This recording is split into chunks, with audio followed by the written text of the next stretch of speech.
Ladies and gentlemen, we are here for another Doodle Diary. Today we're going to be doing a Murloc, a chibi-style Murloc, and I'm doing a lot more of the chibi-style stuff. I know a lot of you are like, well, that's not really diversity in doodleage. This is actually a commission work I'm doing for an individual, Smurf.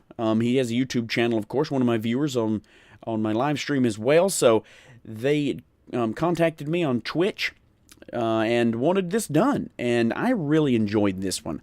There's, most of the art I do, I really enjoy and I want to keep. I don't know, maybe that's just me. I don't know if every artist does this, but this one really was good. I really enjoyed it. I thought it was funny because, he didn't say eating an anchovy pizza. There's my phone. He didn't say he was eating an anchovy pizza, but you know what? I thought that maybe a cute little Murloc, what would a Murloc do all day besides swim around and probably eat fish? And I said, well, I like pizza. Let's make the Murloc eat a nice steaming piece of anchovies. But as you can see here, I'm using the same Prismacolor markers. We did a great little sketch. I did the sketch on a live stream and was showing it off. So if you saw it there, make sure to say something in the comments below. You can see you actually saw the finished product on my live stream as well. And that's some of the perks on my live stream. I'm working on doing some art on my live stream. I've got to set the camera up and everything correctly. But I play World of Warcraft, Minecraft, different games, but not so much the game as it is if you come hang out. You can watch me play the game, but you can actually chat with me as well. And I like the live streams. I don't want to live stream on YouTube because it's rubbish, I hear. I've never done it, so I may try it, but I hear the chat functionality and everything is just really garbage. And Twitch does a fairly good job. Now here with the eyes, I really enjoyed the way I kind of feathered it and faded it into the yellow. They actually have a fade pen, I believe. It's actually, the pen itself, I'm not really sure. I've not used it because it doesn't come in a set. And these bad boys are like, $4 or so a piece. Maybe more, depending on where you get them. But I try to get them on sale. It's like a $30 set of markers. But they're very good. And they got a nice solvent inside. I don't know if it's alcohol-based. It has a nice smell to it. I know that. But it will blend real well, and that's what the blender does. I think the blender is primarily just that solvent that you can reactivate the two markers. I'm not real sure. Don't hold me to it. And if you know, please tell me in the comments. That'd be great. Copics markers are much like Prismacolor. They're different sizes. They got brush tips. They got pointy tips. These are double-ended. As you can see, there's a thin line right there on the back of my hand. The thin line and then the thick line of the color in question. And one means the fat tip, and one means the slender side, the point tip, the fine tip. And of course they make brush tips. So there's different varieties you can get in different colors. I think I've got two. I've got the manga, whichever way you want to pronounce it, color palette, which has a lot of flesh tones. And I like that because I like to try to do little faces and people, and Will Terrell does a lot of it, and I watch a lot of his stuff and get inspired. I've yet to take my sketchbook out in public and just sit and doodle, and I may do that very soon. I may do that soon just to get out of the house a little bit. I know I sit here and I work on puppets and I work on stuff and I do live streams, so I may have to sneeze real quick. Oh yeah, I'm keeping that in. You know why? Because this is beautiful thus far, and the more takes I do, I forget what it was that I said on the last take, and if it was this take that I said it. So a lot of the stuff, I don't know if I said it twice. And I might say some things twice. Bear with me. And here I'm using the paint pen. I want to point out this. This works amazingly. And there's 2 or 3 different tips. There's the small tip that I just used, and there's a fatter tip, a medium tip, and I actually think there's a broad tip.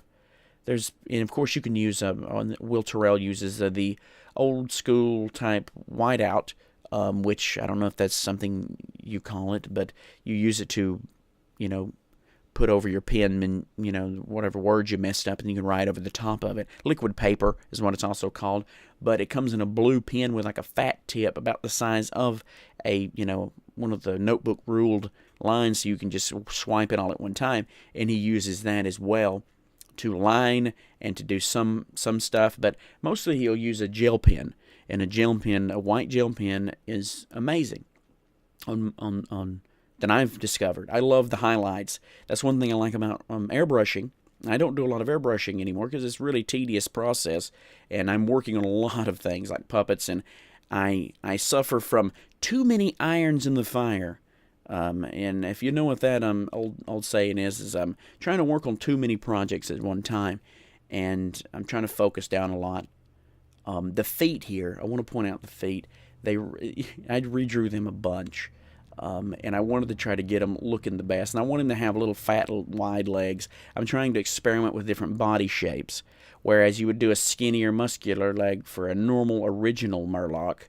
If you've Googled a picture or you're familiar, you know what they look like. I wanted to make it more like dumpy and stocky, little baby-looking small guy. I wanted them to emphasis on the cuteness is what I was going for, and I really captured it here.